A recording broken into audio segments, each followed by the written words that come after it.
Hi, it's time for another verb of the day.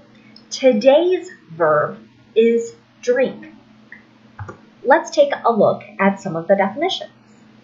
The main way you're going to hear this verb used is to mean to take liquid into the mouth and to swallow it. But sometimes when people use this verb drink, they have another meaning in mind, and that is to consume alcohol or having the habit of drinking or consuming alcohol. Drink is an irregular verb. To make the progressive tense, all I need to do is add ing to make drinking. The past tense form, we change the vowel with it to an A, and we have drank. And then the participle form, we change the vowel this time to a U to have drunk.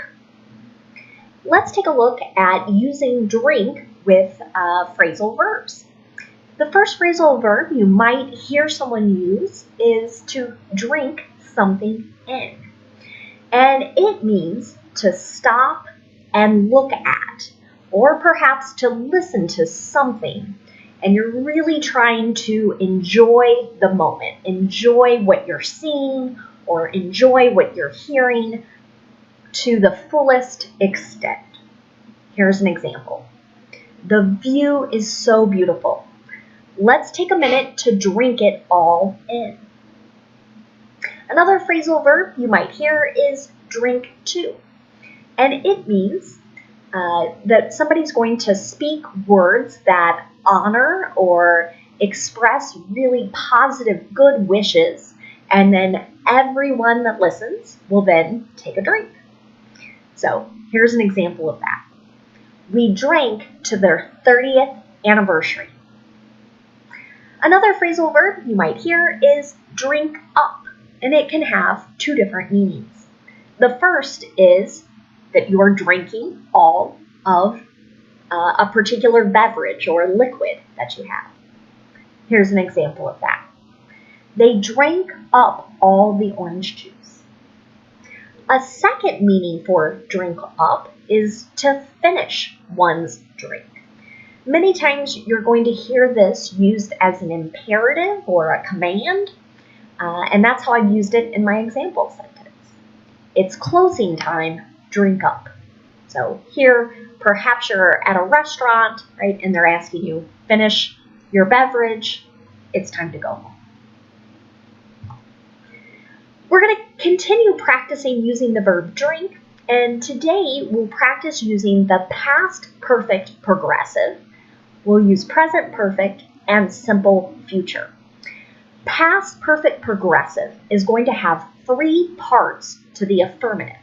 So we're going to use the past form of have, just had, then we'll use the participle been, and then we're going to use the ing form of the verb. We tend to use this verb tense to talk about an action that had been ongoing or had been occurring up until a certain point in time, or up until another action interrupted it. So here's an example of that. He had been drinking before the crash. And unfortunately, this is a sentence you might see in news reports.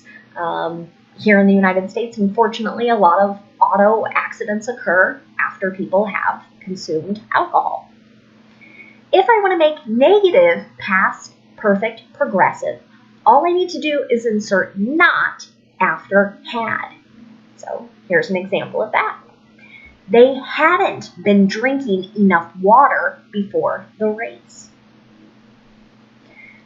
I can make a yes or no question in past perfect by using had, then the subject, then been, and then the ing form of the verb.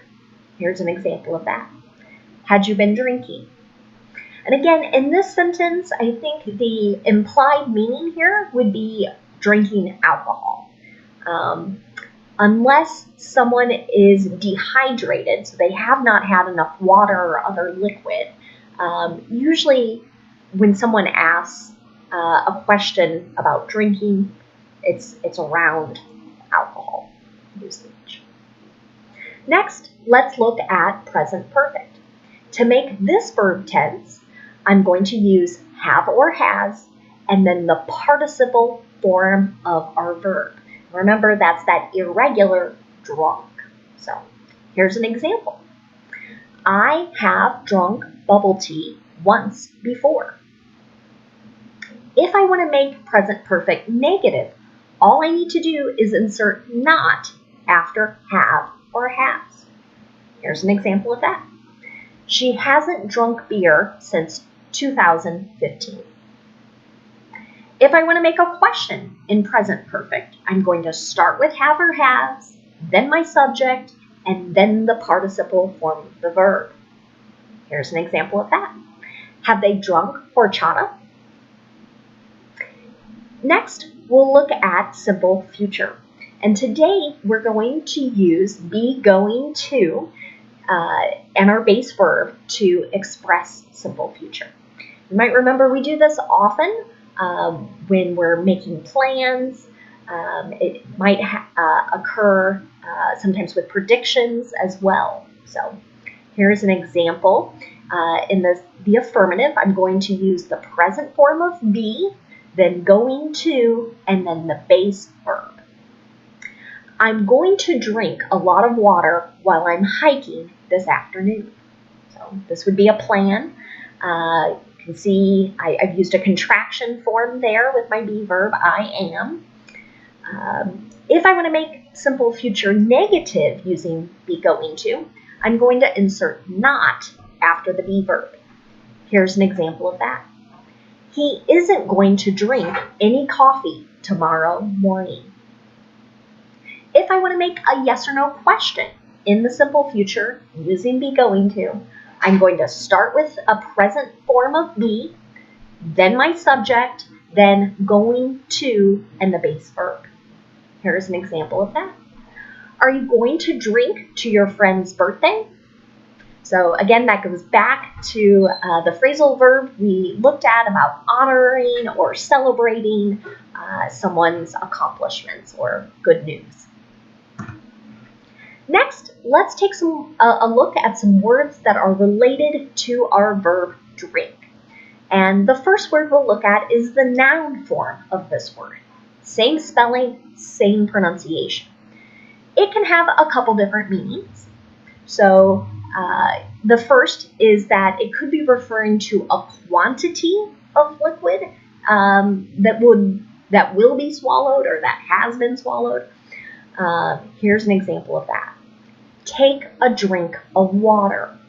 So here it's kind of referring to the idea of one sip, one drink. That's the quantity. Another way we can use this noun form is to refer to sort of any liquids that someone might swallow. So if you go to a restaurant sometime in the future when it's safe again to be dining indoors, you might have a server say to you, "Are you ready to order drinks?" And again, this could be any liquid. So you can order soda, water, tea, anything that's on the menu. The noun form drink can also just refer to alcohol. So it's possible when your server asks you that question, "Are you ready to order drinks?" It might be they're trying to get you to buy a more expensive beverage, liquid. But here's another example of how the meaning alcohol could be used in place of that. That looks like a strong drink. So another noun you might hear is drinker. And again, that's going to have a connection to alcohol. And so it's referencing a person who drinks alcohol. And generally, we're thinking of someone who does it too much. So that's what to excess means. To the point, maybe they're not able to speak or walk or stand. Perhaps they're getting sick. So here's an example of drinker in a sentence. They are such heavy drinkers. Again, kind of stressing. They drink a lot of alcohol. The last word I'll leave you with today is an adjective. It's drunk. And again, it's describing someone who has consumed too much alcohol. Here's an example of that. You must not drive when you are drunk. Really good advice to leave you all on. Thanks so much for watching today's video. I hope you have a great day.